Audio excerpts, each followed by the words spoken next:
Welcome to the Money Pig Podcast, presented by Goodwin Investment Advisory, where our mission is to lead you to financial pig, peace, independence, and generosity. I'm your host, Tim Goodwin.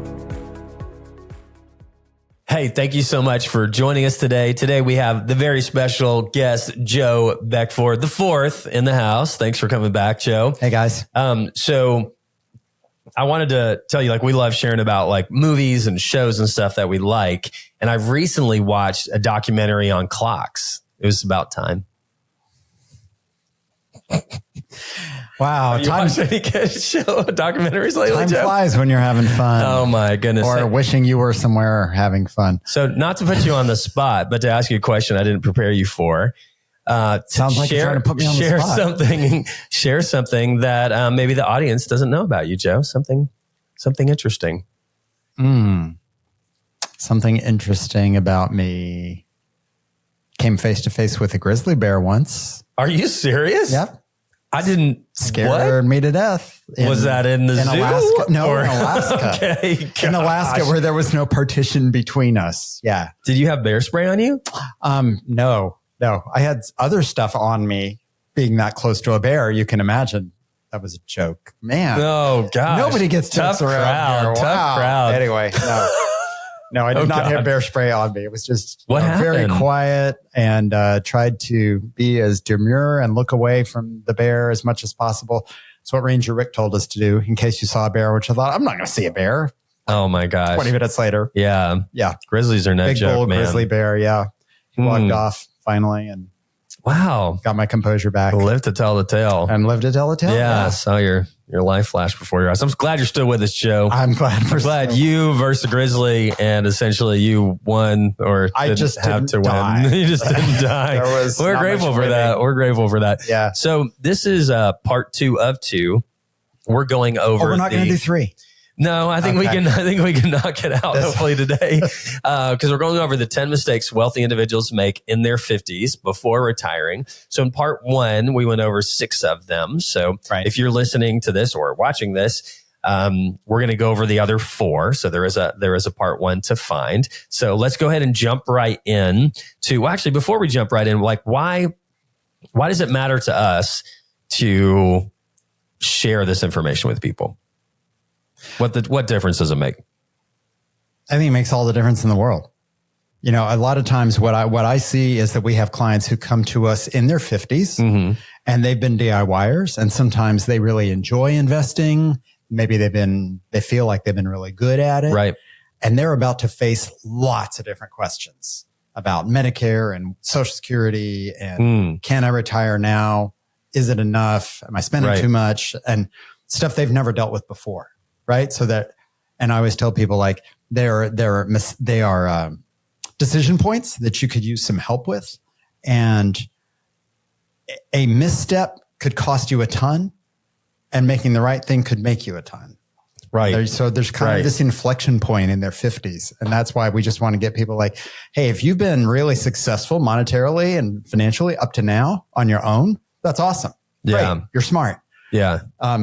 Might be time to enlist some other opinions. So, some help. And in your 50s, typically it's your, highest paying income year so far. Yep. If you had kids, you might be empty nesting. If you had a mortgage, you might be mortgage free, right? So you have the biggest, shovel to hole ratio, the biggest margin that you may have ever had in your life. So, and like you were saying, when clients hire us, they either are hiring us because they're frustrated with their current financial advisor, or those assets that they have been managing on their own, like you said, DIYers have gotten large. It's becoming increasingly stressful, and they make some mistake with it. It has a lot more zeros attached to it. So they want that confidence that they're making the right decision and planning for things like you mentioned along the way. So 100%. Very, very important.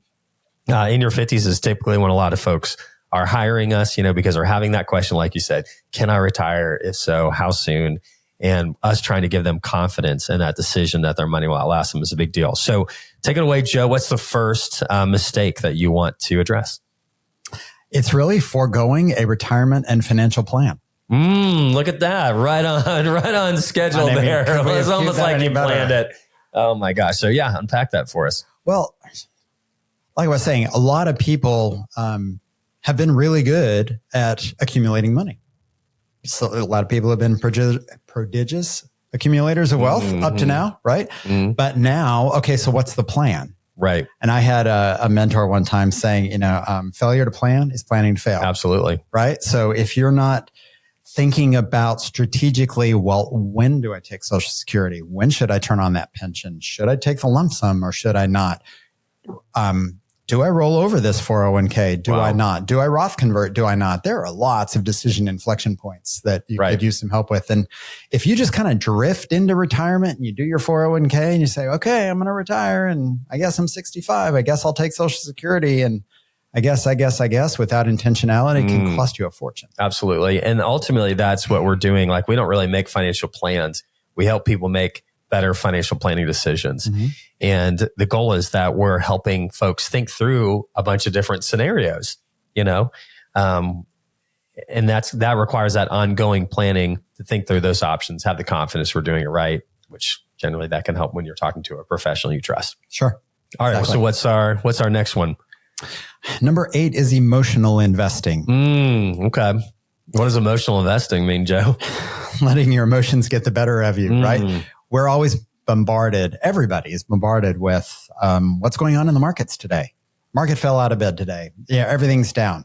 That makes people antsy, right? Particularly if you don't have a professional. If you're doing it all yourself, I have a lot of people come in going, should I be doing something? Should I be thinking about doing something? Should I be selling? Should I be getting more conservative? Right. Should I? Because there's just questioning of, what should I be doing? And it's their money. You already said, like, you've amassed this bunch of money and you get to a point in your life where a misstep has a bunch of zeros attached to it.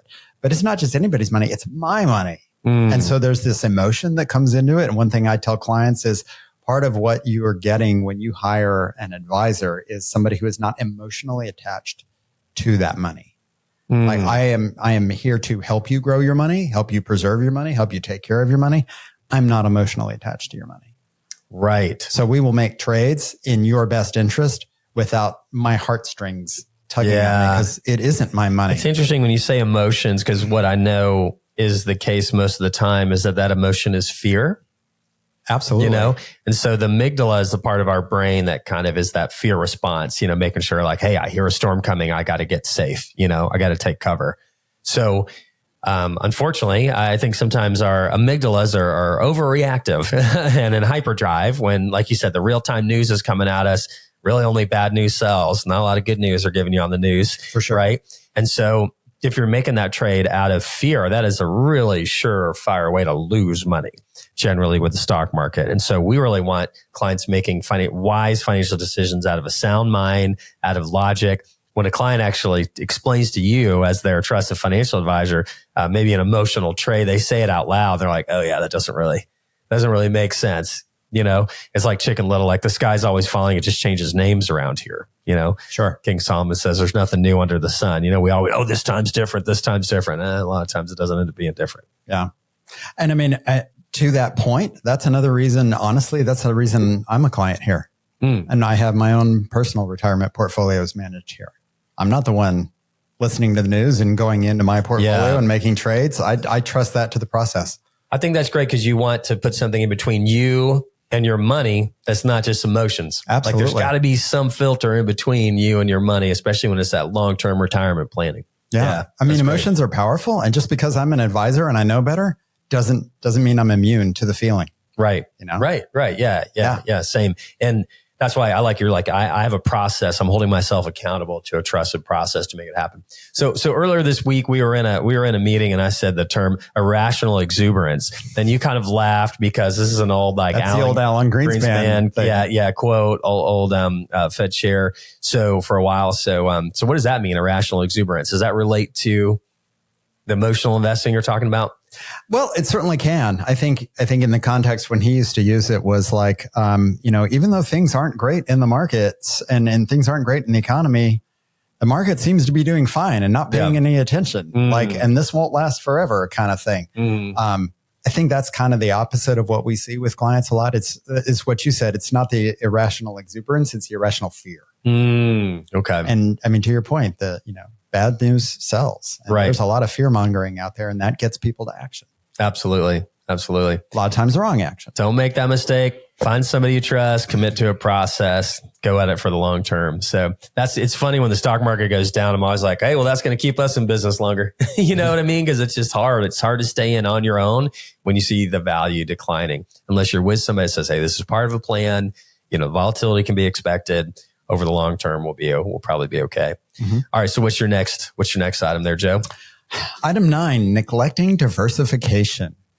You know, and we say this around here all the time, right? Concentration might get you rich, but diversification keeps you rich. That's right. Yep. Mm-hmm. So how many times do we hear people have said, oh, I bought this stock back when it IPO'd and it's up 400%. I have all this money and I got all these capital gains. And then they might come in here and we're saying, that's fantastic. We need to diversify out of that and get you into something that's broader. A lot of times they don't realize that the past couple of years it hasn't even kept up with the market. It was just part of some early boom or some boom a while ago.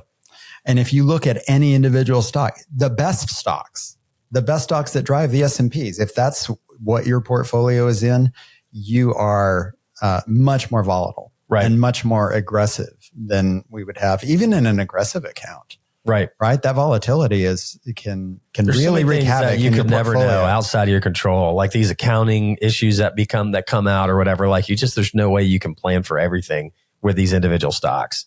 Mm-hmm. Yeah. So diversifying is not just, diversifying your cash or diversifying companies, but actually, we're more into funds, right? So that we kind of take out that risk of the individual stocks. So we're kind of diversifying funds and different. What would you say outside of funds? How are we diversifying the funds? What holes are we trying to fill?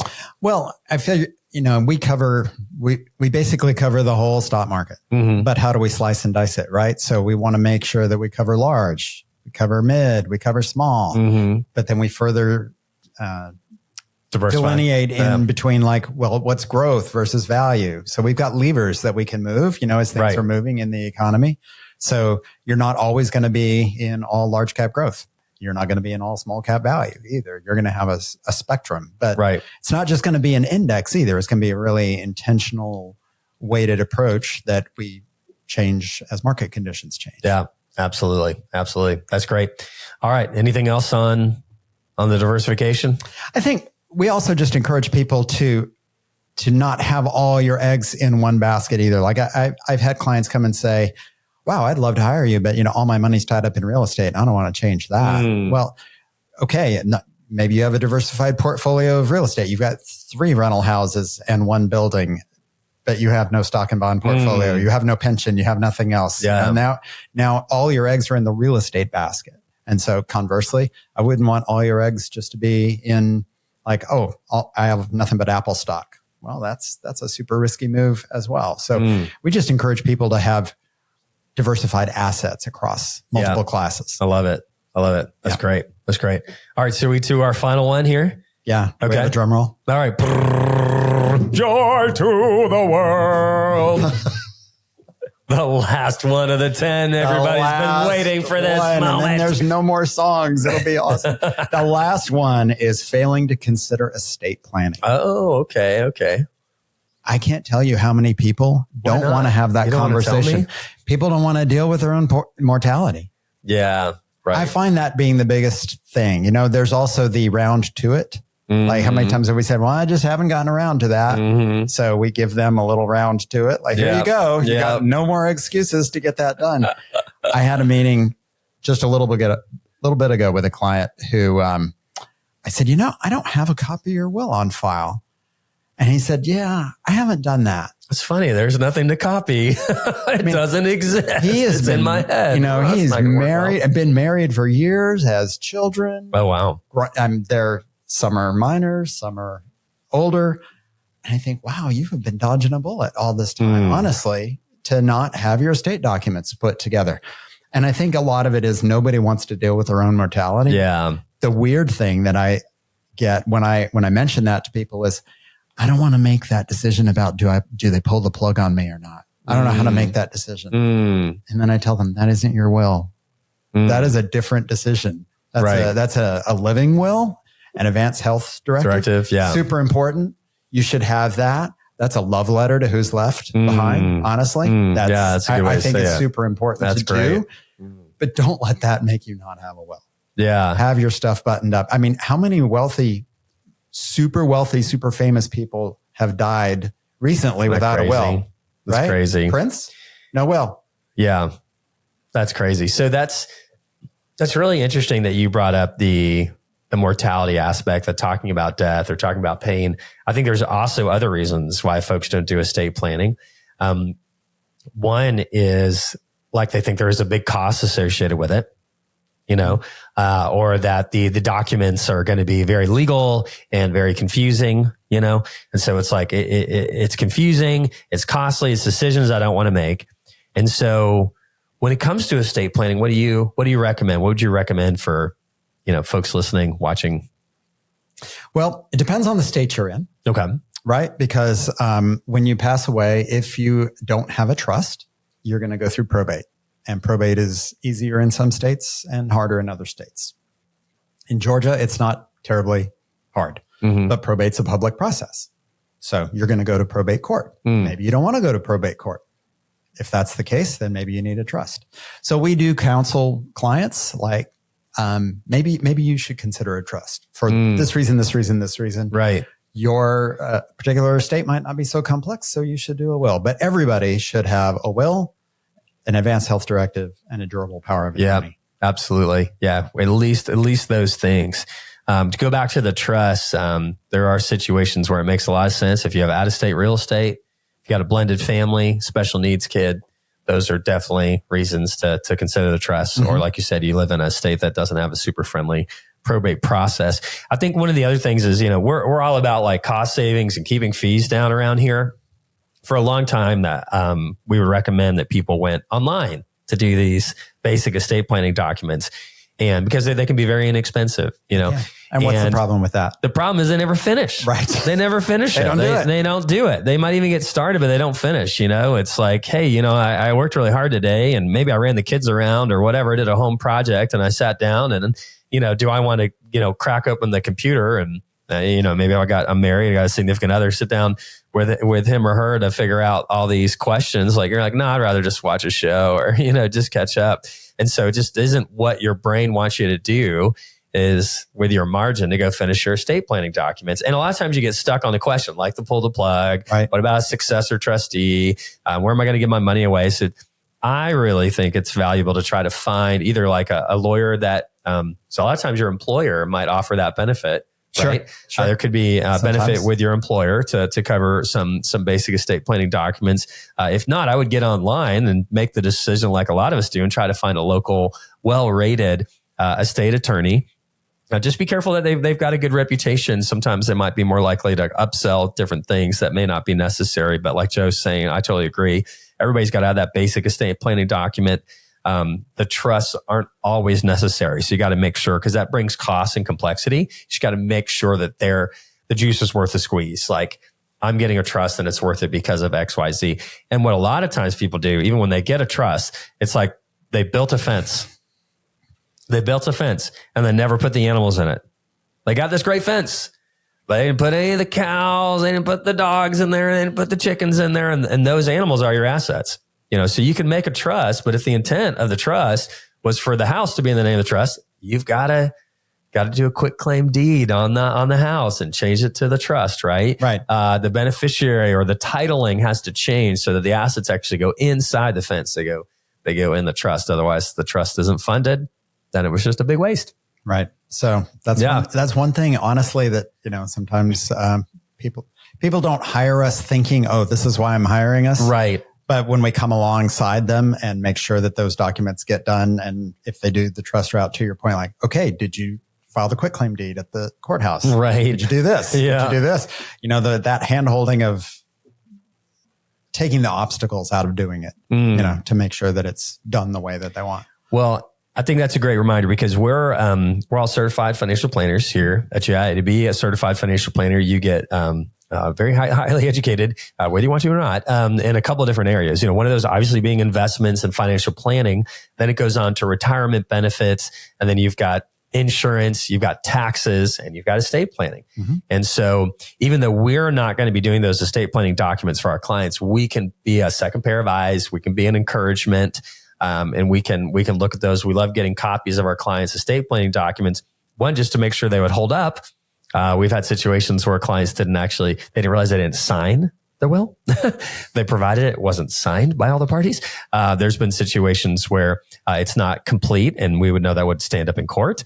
But it's nice for us to have it on file too, so just that we're aware that they have a plan, and that we know if people are calling and they're, hey, well, I'm so-and-so's executor, I'm so-and-so's trustee, that we have those well documented. And it makes us feel good that our clients' plans are buttoned up. We were talking about this earlier in our investment committee meeting, that in the past we had 2 clients pass away in the same year. In one situation, the client did not have, it was actually a new client. We were taking this on after a family tragedy, but that family had not designated beneficiaries, did not have a will, basic estate planning documents.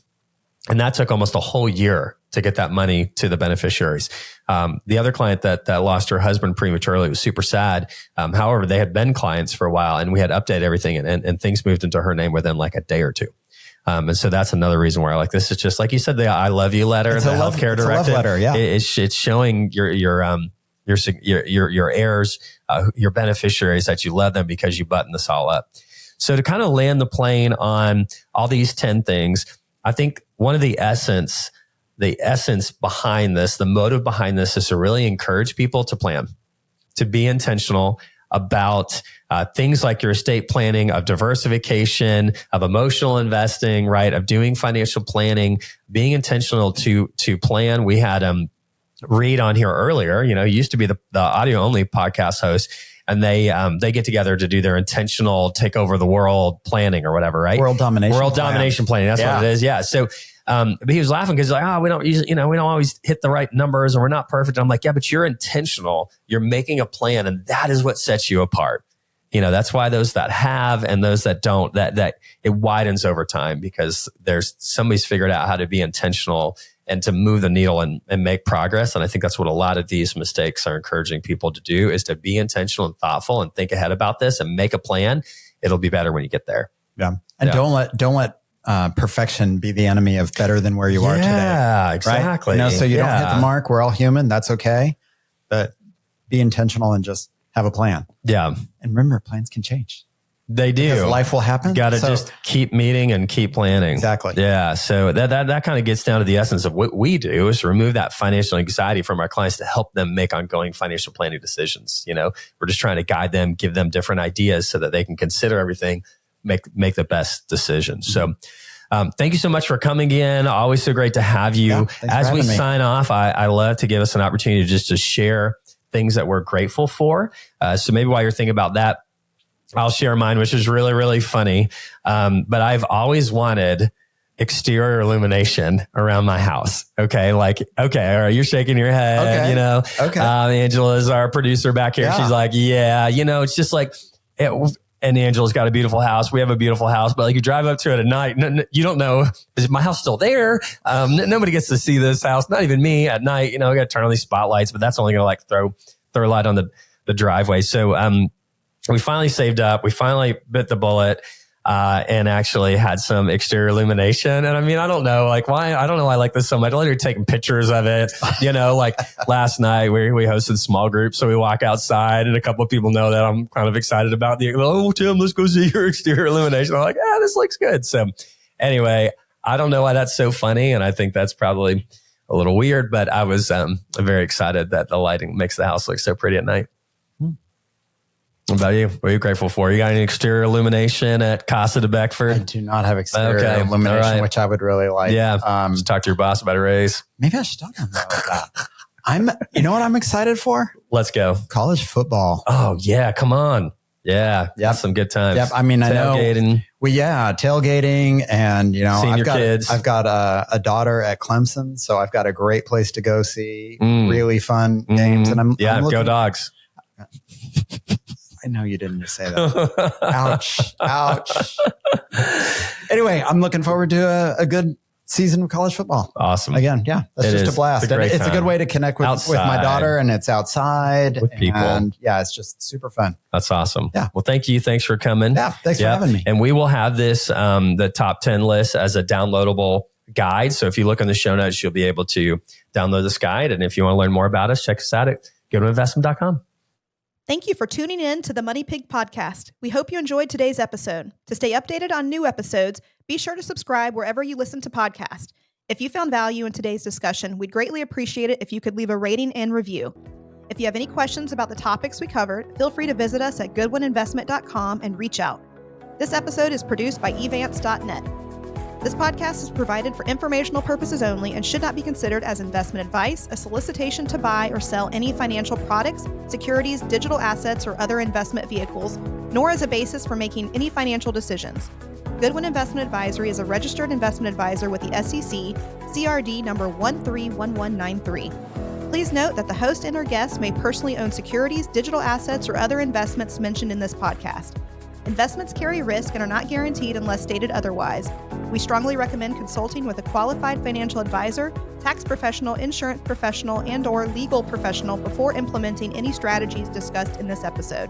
Lastly, past performance is not indicative of future results.